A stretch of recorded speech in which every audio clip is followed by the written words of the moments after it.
तो आज मैं बताने वाला हूँ आपको विभाज्यता नियम। कोई संख्या किसी से भाग जाएगा या नहीं जाएगा, इसके लिए कुछ नियम होते हैं। शायद प्राइमरी या मिडिल में हमने इस नियम को पढ़ा था, तो एक बार रिवीजन कर लेते हैं। जब तक आप इन नियमों को नहीं समझेंगे तब तक आप जल्दी से किसी भी संख्या को भाग नहीं दे पाएंगे, इसलिए थोड़ा सा रिवीजन कर लेते हैं। विभाज्यता नियम, तो सबसे पहले मैं बात करूंगा विभाज्यता नियम में 2 से कौन सी संख्या भाग जाता है।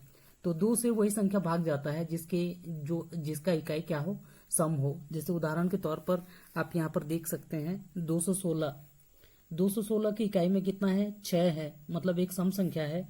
ये 8, इसकी इकाई में कितना है, 8 है, मतलब सम संख्या है। तो ये भी 2 से भाग जाएगा, ये भी 2 से भाग जाएगा, लेकिन ये नहीं जाएगा। क्यों नहीं जाएगा? क्योंकि इसके इकाई में कितना है, 9 है 239 में। इसी तरह इसकी इकाई में 0 है तो ये 2 से जाएगा, किंतु इसकी इकाई में क्या है, 1 है, इसलिए ये भाग नहीं जाएगा। तो 2 से वही संख्या भाग जाता है जिसके इकाई में क्या हो, सम संख्या हो। सम संख्या हो मतलब 0 हो, 2 हो, 4 हो, 6 हो, 8 हो, तो उसकी इकाई में ये होता है, तो क्या होता है, भाग जाता है। और यदि विषम होता है तो भाग नहीं जाता है। जैसे 239 इकाई में कितना है, 9 है, एक विषम संख्या है तो भाग नहीं जाएगा। 221 एक विषम संख्या है तो वो 2 से भाग नहीं जाएगा।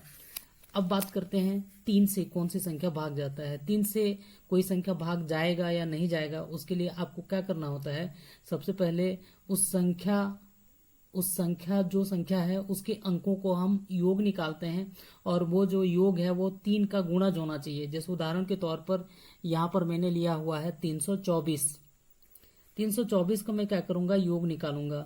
324 का जब आप योग निकाल रहे हैं तो कितना हो रहा है, 3 2 5 5 4 कितना हो गया, यहाँ पर 9 हो गया। 9 3 के पहाड़ा में आता है, 3 के गुणज है, इसलिए 324 भी क्या होगा, 3 से भाग जाएगा। अब 528 देखते हैं, यहाँ पर 5 2 10, 10 और 8 18, 18 3 के पहाड़ा में आता है, 3 6 18, तो ये भी भाग जाएगा। ये जाएगा कि नहीं, 4 1 5, 5 4 9, 9 भी 3 के पहाड़ा में आता है, इसलिए ये भाग जाएगा। फिर यहाँ पर देखते हैं 5 2 7 1 8, कितना आ रहा है इसका टोटल, 8 8 3 के पहाड़ा में है क्या, नहीं है, तो ये भाग नहीं जाएगा। तो 3 से भाग जाएगा या नहीं जाएगा, इसके लिए क्या करना होता है आपको, उस संख्या का अंकों का हम क्या निकालते हैं, योग निकालते हैं। और योग निकालने के बाद जो योग आएगा वो 3 का क्या होना चाहिए, गुणज होना चाहिए, 3 के पहाड़ा में आना चाहिए, तो वो 3 से क्या होता है, भाग जाता है। तो ये 2 का हो गया, फिर ये किसका हो गया, 3 का हो गया। अब मैं बात करता हूं 4 का। 4 से वही संख्या भाग जाता है जो दाईं ओर से शुरू करते हुए जैसे उदाहरण के तौर पर आप यहाँ पर देख लीजिए 4116 लिखा हुआ है, 4016 लिखा हुआ है।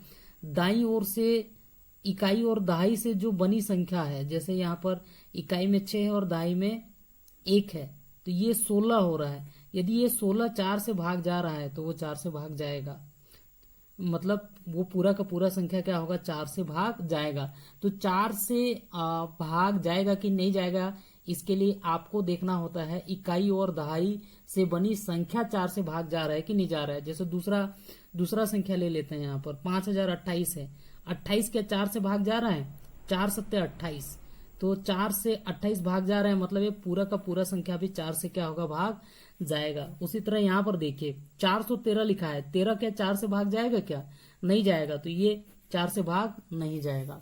तो 4 से भाग जाएगा कि नहीं जाएगा, उसके लिए क्या करना होता है आपको, इकाई और दहाई से बनी संख्या यदि वो 4 से भाग जाता है तो वो पूरा का पूरा संख्या क्या होगा, 4 से भाग जाएगा, ये याद रखना है। अब देखते हैं 5 से कोई संख्या 5 से भाग जाएगा या नहीं जाएगा। 5 से भाग जाने के लिए इकाई में या तो 5 होना चाहिए या तो क्या होना चाहिए, 0 होना चाहिए, तब जाके वो क्या होगा, वो 5 से भाग जाएगा। उदाहरण के तौर पर यहाँ पर देखिए 515 इकाई में कितना है, 5 है, तो ये 5 से क्या होगा, भाग जाएगा।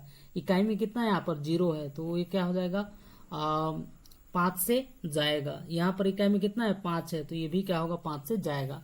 तो 5 से वही संख्या भाग जाता है जिसकी इकाई में कितना हो, 5 हो या क्या हो, 0 हो। या तो 5 हो या 0 हो, तो 5 से क्या होता है, भाग चला जाता है। अब बात करते हैं 6। 6 से कौन सी संख्या भाग जाएगा? 6 से वही संख्या भाग जाएगा जो 2 से भी भाग जाए और 3 से भी भाग जाए। उदाहरण के तौर पर यहाँ पर देखते हैं, जैसे यहाँ पर है 61,812। तो 61,812 इकाई में कितना है, 2 है, सम है, तो ये 2 से भाग जाएगा। 3 से भाग जाएगा कि नहीं जाएगा, पता कैसे करेंगे, अंकों का योग निकालते हैं। 6 1 7 8 15 16 2 18, मतलब ये 2 और 3 दोनों से भाग जा रहा है, मतलब 6 से भी क्या होगा, भाग जाएगा। 8,196 सम संख्या है, 2 से जाएगा, 3 से जाएगा कि नहीं, 8 1 9 9 18 18 6 24, तो 3 से भी जा रहे हैं, मतलब ये भी 6 से क्या होगा, जाएगा। इसका देखते हैं, देखिए ये 2 से नहीं जा रहा है लेकिन 3 से जा रहा है क्या, 6 1 7 7 6 13 5 18, 3 से तो जा रहा है किंतु 2 से नहीं जा रहा है, मतलब ये 6 से भाग नहीं जाएगा।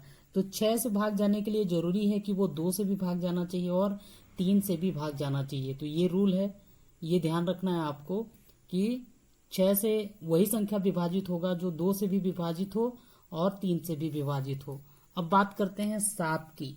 7 से कोई संख्या विभाजित है या नहीं, उसको क्या किस तरीके से करते हैं, उसके लिए आपको क्या करना होगा, उस संख्या के इकाई में जो संख्या होगा उसको डबल करके बची संख्या से घटाते हैं। जैसे उदाहरण के तौर पर यहाँ पर देखिए 273 है, 273 के इकाई में कितना है, 3 है, 3 को मैं डबल कर दूंगा, 3 दूना कितना हो जाएगा, 6, और बचा संख्या 27 है, 27 माइनस 6 करिए तो कितना बचा यहाँ पर, 21।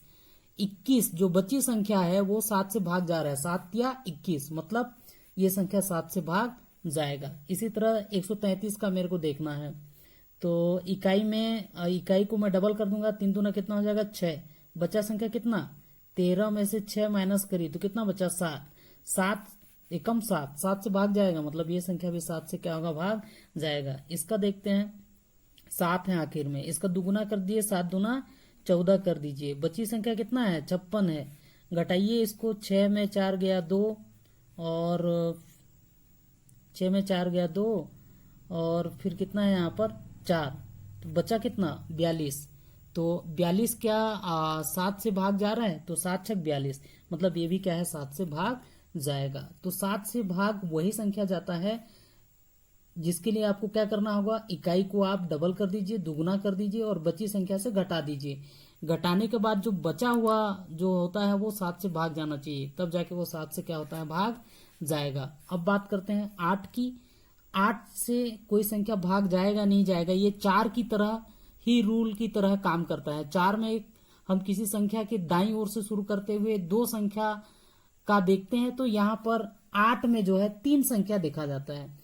यदि किसी संख्या के लास्ट 3 डिजिट से बनी संख्या 8 से भाग जा रहा है तो पूरे संख्या से भाग जाएगा। जैसे यहाँ पर देखिए 10,824 है, तो 824, 8 एकम 8, 8 या 24, तो जब ये 3 अंकों से बनी संख्या 8 से भाग जा रहा है तो पूरे के पूरे संख्या भी 8 से क्या होगा, भाग जाएगा। यहाँ पर देखिए 328 है, तो लास्ट 3 डिजिट देखना है आपको, 8 चौके 32, 8 एकम 8, तो ये पूरा संख्या 8 से क्या होगा, भाग जाएगा। यहाँ पर देखिए लास्ट 3 डिजिट 048, 048 8 से भाग जाएगा, मतलब ये पूरा संख्या क्या होगा, 8 से भाग जाएगा। तो 8 में हम किसी संख्या का लास्ट 3 अंक देखते हैं, जो 3 अंक होता है उससे बनी संख्या यदि 8 से भाग जाता है तो वो पूरे संख्या से क्या होगा, भाग जाएगा। अब बात करते हैं 9 का। 9 का जो रूल है वो 3 की तरह है। जैसे 3 में हम अंकों का योग निकालकर जो अंकों का योग आता है वो 3 का गुणज होना चाहिए, तो वो 3 से भाग जाता है। उसी तरह 9 में जो संख्या है उसका हम अंकों का योग निकालते हैं और जो योग आता है वो 9 का गुणज होना चाहिए। मतलब जैसे उदाहरण के तौर पर यहाँ पर देखिए 7 2 9, 729 है, जोड़िए इसको, 7 और 2 9 हो गया, 9 9 18, 18 आ रहा है इसका योग, तो 18 9 के पहाड़ा में आता है ना, 9 दूनी 18, मतलब ये 9 से भाग जाएगा। इसका चेक करते हैं, 6 3 9 18, यहाँ पर भी 18 आ रहा है, 9 के पहाड़े में आ रहा है, तो ये भी क्या आ जाएगा, 9 से भाग जाएगा। तो 9 के लिए भी क्या करते हैं, हम अंकों का योग निकालते हैं और फिर जो योग आता है वो 9 के पहाड़ा में होना चाहिए या 9 का गुणज होना चाहिए, तो वो 9 से भाग जाएगा। 10 से वही संख्या भाग जाता है जिसकी इकाई में क्या होता है, 0 होता है। अब लास्ट बार चेक कर लेते हैं 11 से। 11 से के लिए क्या करना होता है, उदाहरण के तौर पर आपको यहाँ पर लिखता हूं मैं 1331। 1331 है, इसमें जो है आपको सम स्थान पर और विषम स्थान पर जो अंक हैं उसको जोड़ के घटाना होता है। जैसे यहाँ पर देखिए ये विषम स्थान है, ये विषम स्थान, ये विषम स्थान है। विषम स्थान में 1 और 3 है, इसका योग कितना हो जा रहा है, 4। और सम स्थान में भी कितना है, 3 और 1 मतलब 4। दोनों को माइनस करिए, 4 माइनस 0 आ रहा है, मतलब ये समझ जाइए कि वो किससे भाग जाएगा, 11 से भाग जाएगा। तो 11 से भाग जाएगा कि नहीं जाएगा, उसके लिए सम स्थान और विषम स्थान के अंकों को हम जोड़ते हैं। जोड़ने के बाद उसको माइनस करते हैं, माइनस करने पर 0 आता है, तो समझ जाइए कि वो 11 से क्या होगा, भाग जाएगा, नहीं तो फिर नहीं जाएगा। इस तरह मैंने आपको बताया विभाज्यता नियम, किसी संख्या से भाग जाएगा या नहीं जाएगा। यदि आप इस रूल को ठीक से समझ लेते हैं, पढ़ लेते हैं, तो आपको जल्दी से भाग देने में क्या होगा, आसानी होगा। इसलिए मैंने इस रूल को आपको बताया। तो उम्मीद है आपको ये पसंद आया होगा।